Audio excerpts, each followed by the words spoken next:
Okay, this is the final part of the risk assessment, and we're now on part 4. Okay, this is the part 4 of the risk assessment. Okay, video 5. This is the 5 videos, so make sure you watch all videos 1 to 5. Pause them if need be, return back to them and watch them again. Okay, if you have to. Okay, so part 4 is nice and easy. It's nice and brief. If you look at the guidance, it's on page 11. Okay.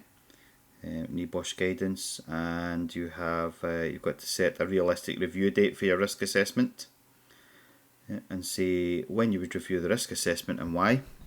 Then indicate how the findings of the risk assessment are to be communicated, whether verbal, written. You could have toolbox talks, notice boards. You could have, as part of training courses, etc. And then indicate how you'll follow up the risk assessment to check that the actions have been carried out. Nice and simple, very straightforward. There is additional guidance here about workplaces, and 3 hours is recommended. Personally, I think it will take a lot more than 3 hours. I know it does. So it's not personally, I know it does. It takes longer than that. I say half an hour a night for a week and a half, for example. So it's make sure you spend. Maybe 5-6 hours potentially, if you want a good risk assessment. Even if it's longer, it's longer, or if it's shorter, it's shorter. Okay, so let's look at the template itself. Okay, so this is what we've got here. Tells you exactly what to do. Planned review date. So part 4, planned review date, period within reasoning. There we go. At least every 12 months.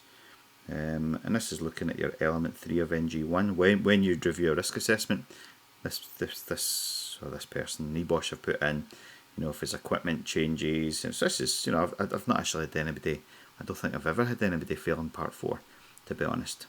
Okay. But it is pretty straightforward, as long as you look at the example. Just follow this example. Okay. How the risk assessment findings will be communicated, and who you need to tell. Okay.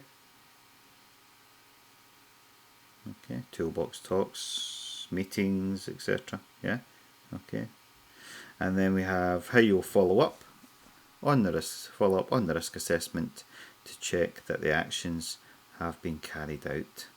Okay. So it's giving you an indication there. They're going to set a diary reminder for 10 days time. Keeping an eye on the actions and when they're due to expire. You could have having a calendar and it pops up, or having a spreadsheet. There's various different ways to make sure that you don't forget to follow these things up. Okay, so that is basically your part 4 of the risk assessment. Okay, and that's us say we've came to the end. NEBOSH have also produced this as well, and it's like a checklist, okay, that you might want to use as well. If it's NEBOSH will have it. The email that I send out to students is document number 5, NG2 checklist. Okay, and just tick off to make sure things have been completed. Okay. Part 2, minimum 10 hazards from 5 different categories. Yeah, because if anything is if you don't tick one of these, that could mean that you failed the full thing if you miss any of this. Okay. And that is the 4 parts for the risk assessment. So hopefully you've enjoyed, not enjoyed, but hopefully this has been, it's given you a good insight into what's required. Okay, and as I say, you'll have your deadline dates will be emailed out to you, etc., by your course provider. For my students, it will be myself. So thank you for taking the time to listen to these videos, and I wish you good luck on your risk assessment.